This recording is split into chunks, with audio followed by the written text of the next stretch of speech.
Welcome everyone to this briefing. We'll forgo the full introduction. We're right now on the Gaza border, and all day being down here, you can hear the artillery being fired into Gaza. So although the word on the street, so to speak, is it's all quiet in Gaza, that is anything but the case. The fighting is still happening. We've spent the most of today touring the area with senior reserve officers and members of IDSF, getting high-level briefings in the various locations.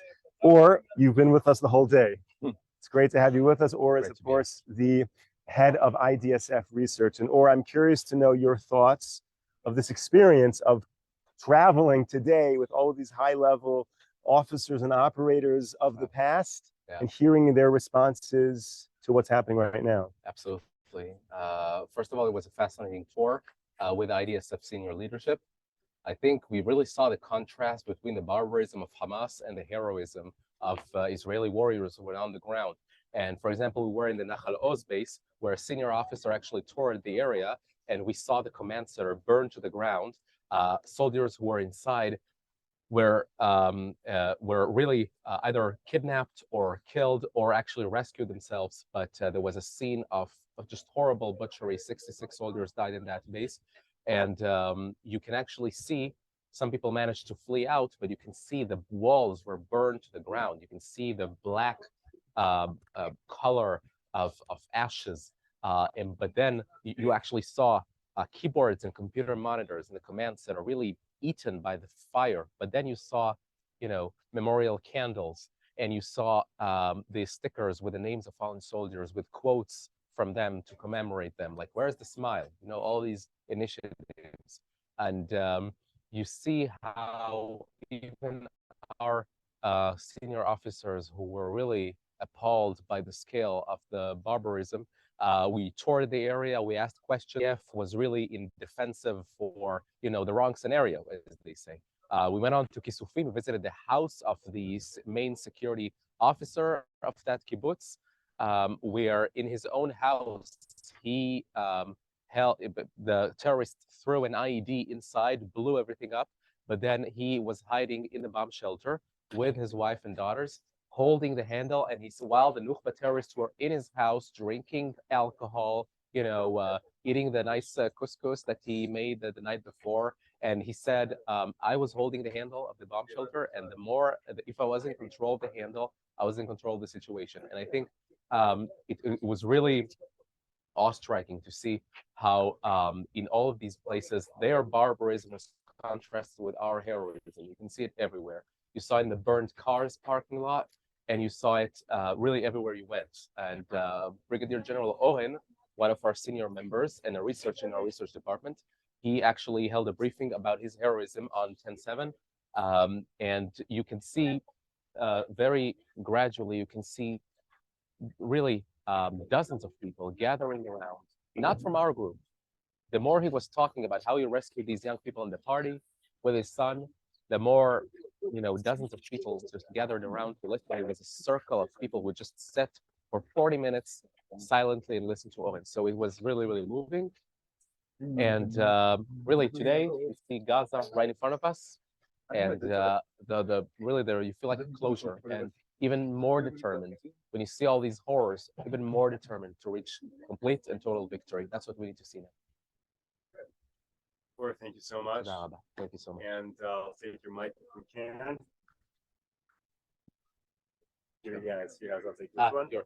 And we have the great privilege, of course, being joined by Brigadier General Amir Avivi. And General, I'd like to ask you a question. We were here today with all of these leaders of previous military experiences, previous wars, and now they're here touring the area, hearing about October 7th. I'm curious to know what is different about the wars they fought in and what they heard today in the war started on October 7th. Well, I think that what is different is that in the past, it was much easier to see a war coming. I mean, for example, to see Russia preparing for a war with Ukraine, this is tens of thousands of tanks and APCs, and you have to amass the forces and so on. And it's something you can see beforehand. While here, you have terrorists with motorcycles and pickup trucks and so on that can move in seconds, and they raid the way they did. Today we understand that almost 4,000 terrorists through 70 different places simply stormed the border and went inside.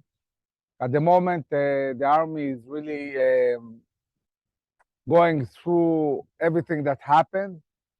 We're checking it really technologically and studying everything that happened the day of the 7th. And today we got a much better understanding of what exactly happened in the 7th. And I can say, talking about the warriors that were situated here in Gaza, all of them fought bravely. They fought bravely against thousands of terrorists. So did the citizens. It was very hard for the soldiers to arrive and assist because they were all attacked themselves by terrorists. And the fighting was very, very fierce. We went to the war room in Nahal Oz. It was devastating to see everything burned. So many soldiers killed in the different places. We heard the bravery of Brigadier General Res Salomon, who is a member of IDSF and also the chief war officer of the Gaza division. He fought for hours and hours in the party, saving dozens and dozens of youngsters that were in the party, fighting and pushing back the terrorists and defending many of them, and directing many of them also to the fields and places where they can be safe. But definitely it was devastating. But what made me happy today when we were in the surroundings of Gaza is seeing the preparations for Rafah. We are going into Rafah. We're going to destroy Hamas. The forces are preparing, coordinating, training, and soon enough we'll see the IDF launching an attack on Rafah, and this will be the end of Hamas. Hamas as a governmental and military entity will be destroyed in the ground incursion we're going to do in Rafah. And at the moment, the army is dealing with many challenges. We have Iran that shot at us, we have Hezbollah, but first and foremost, we have destroyed Hamas. And General, let me ask you, much of the current military thinking of the IDF leadership is formed by people who served in the 67 war, people who served in the Yom Kippur war, Lebanon. I'm wanting to know the people who are fighting now and the young soldiers who have their worldview shaped by October 7th. How do you think that's going to change the IDF moving forward? Well, definitely the wars of today are completely different wars. I heard former generals saying, what's the problem? We can withdraw from the Jordan Valley or the mountains of Judea and Samaria. There is no tanks on the other side. There is no artillery. But we see that the terror armies are a huge danger to our existence, using rockets, missiles, drones, and also like ISIS, the ability to move tens of thousands of militants on motorcycles, on jeeps and cars. This is a real danger. I mean, ISIS conquered half of the Middle East this way. So we have to understand this is a grave danger as we saw it in 7th of October. General, thank you so much for sharing. You're welcome. Okay. I'm glad that at the end of this day, we can sit here in Moshav Tkuma, overlooking the Gaza Strip and barbecuing and having a good time, even as we are witnessing such a complicated reality around us. I think this is the strength of the people of Israel. We have many challenges, we're working very hard, but we celebrate life every moment we can. Thank you very much, everybody. Thank you, General. I'll take your microphone and we'll bring Elie on. As the General mentioned, we have, after really experiencing again the horrors of October 7th and getting an insight into the strategy moving forward, off camera, we have a pretty large barbecue of many of our leaders of the movement. And it's the striking contrast between seeing Gaza in the background, knowing what happened not too far from here, but having the ability to to make a barbecue. Elie, thank you for joining me right now. It's a pleasure to be here. Elie's no stranger to our briefings. Elie, you work extensively with the U.S., building up the relations that Israel and the U.S. and certainly IDSF has. I'm curious right now if you could share a little bit with us about your work outside of the U.S. and if in the European Union, for example, they understand the complexities of just a few kilometers away from us. You know, Moshe, that's a great question. This is definitely growing communities in Europe who do have a greater appreciation of what Israel is dealing with. Just yesterday, IDSF held its monthly meeting with, he has a caucus of members of the European Parliament. And obviously, one of the main topics of discussion was Israel's response to Iran's attack this past weekend. Europe has elections. You know, there's a lot of talk internationally about the American elections this coming November. The European Parliament has elections in June. We're less than 2 months, just 2 months away from those elections. They are very scared about the potential of Israel and Iran going to all-out war, with the potential implications of oil prices and how that could affect the world economy. All of those in power at this point are very, very concerned about that and are really pressuring Israel not to have any kind of direct response. Fortunately for us, as Moshe was saying, and as the general was just saying, Israel's primary focus right now is Rafah. We have to finish the job in Gaza.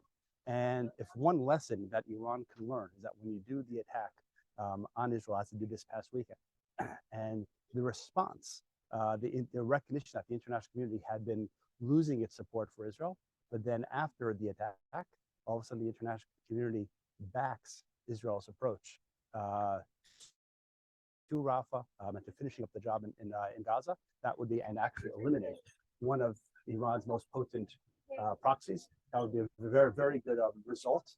And that's something that we're building much more consensus. Unfortunately, the European Parliament is going to be releasing a resolution, which was not exactly to our liking. It did focus mostly on Iran, obviously, but it did give a little bit of independence. It spoke about the importance of reaching a two-state solution. It doesn't have any real teeth from a sanctions perspective. So all of that is fairly weak. But again, this is the European Parliament. We don't expect that much more, but I think there is a growing appreciation. And frankly, as we come up to the elections in June, the expectation is that the parties that tend to be much more sympathetic to, and in fact very supportive of Israel, are the ones who are right now posed to have a lot of success, and that momentum will have great impact in Europe and the ability of European governments to continue to support Israel even as this conflict continues on for a much longer time. Thank you so much, and have a wonderful Pesach. Elie, thank you so much for all of your work. If you could pass your mic on to our next speaker and enjoy the barbecue. One of the things we try to do on these briefings is really share with you the heroes of Israel. And many ordinary citizens, when bad things happen, they run as far as they can. But the mentality of a fighter is to respond to duty. And I'm here with Ofri, who has many positive qualities. And by the way, before he opens his mouth, just know he only spent 1 year in the US. Exactly. 1 year in the US. This is Ofri. Ofri, why don't you introduce yourself? Tell us what your reaction was on October 7th and what you're doing right now. Well, on October 7th, I was at home. I was working at the time. I was on duty from the office every 3 weekends. We have to do weekend duty.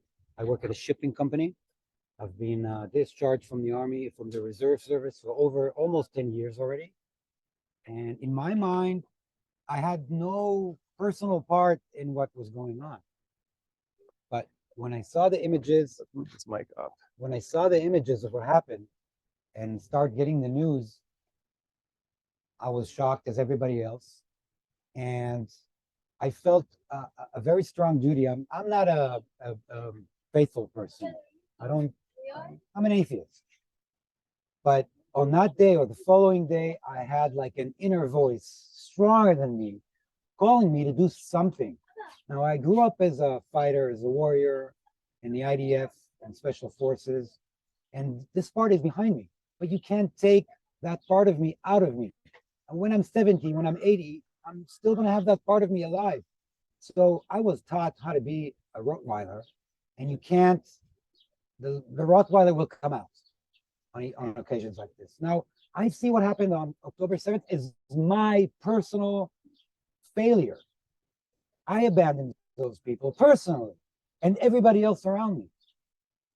And that's what brought me to get up on Sunday morning and just go south and try to do whatever I could to help people escape this inferno and to help whoever I can. And later on, I managed to actually draft and join these forces. And Now, there's something that I want to say. Yeah.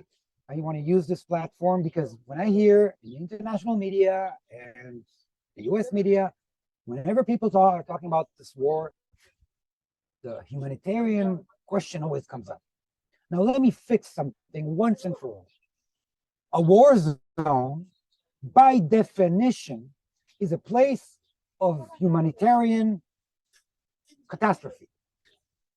By definition, when you're fighting somewhere, it's not nice to be there. The water is not clean, food is not available, and you could get hurt really easily. That's what war means. Now, when we talk about a humanitarian situation while at war, the world is asking us to put food in the mouths of the people who want to kill us. Nowhere in the history of the world has any country who fought a war kept sending food inside while they were fighting, not while they were after they occupied the territory. While they were fighting, the US never sent food to the Viet Cong. The US never sent food to Nazi Germany. The US never sent food to Saddam Hussein. The US never sent food to Afghanistan and Iraq before the invasion. Nobody else did it either.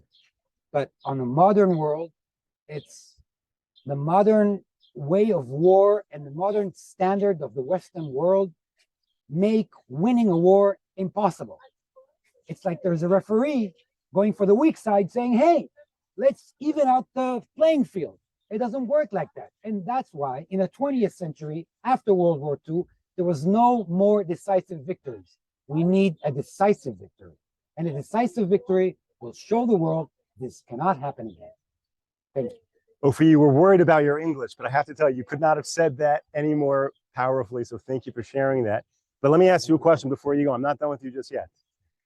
When you tried to get into the army, that they should draft you, even though you were already out for a long time, were you the only one that tried to do that? No, many people left their homes on Saturday morning and on Sunday morning, many people, and just ran into the fire. And me, I never had the chance to shoot at anybody or to save with live fire anybody. I managed to help people get out of their homes, which they felt they couldn't. But many other people did.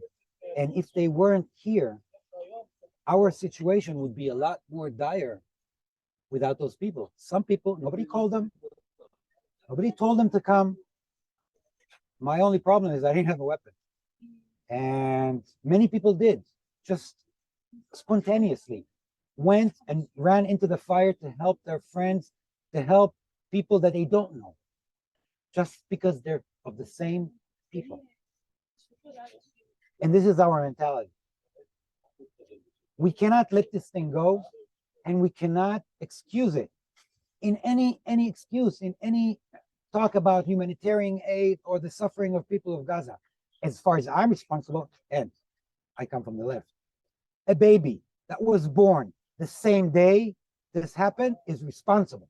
Why? Because his parents are responsible, his brothers are responsible, his grandparents are responsible. There is no such thing as uninvolved people because they voted for this and they didn't do anything to stop it before it happened.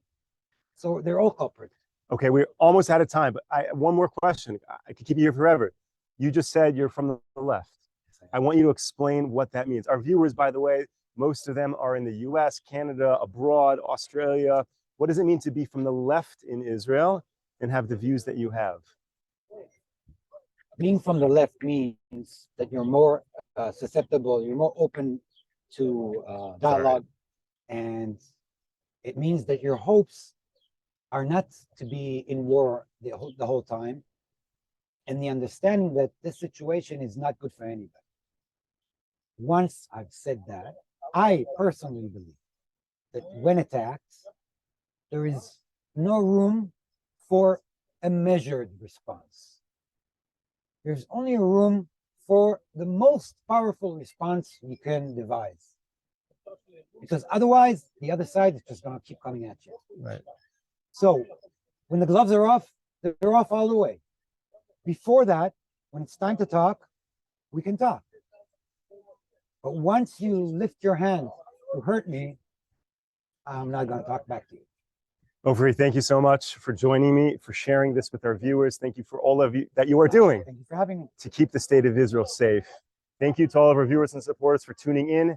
We will be back with you next week, Monday morning. It's going to be a little bit different. Stay tuned for details on the special program we have for you right before the holiday of Passover. Until then, stay safe, stay strong.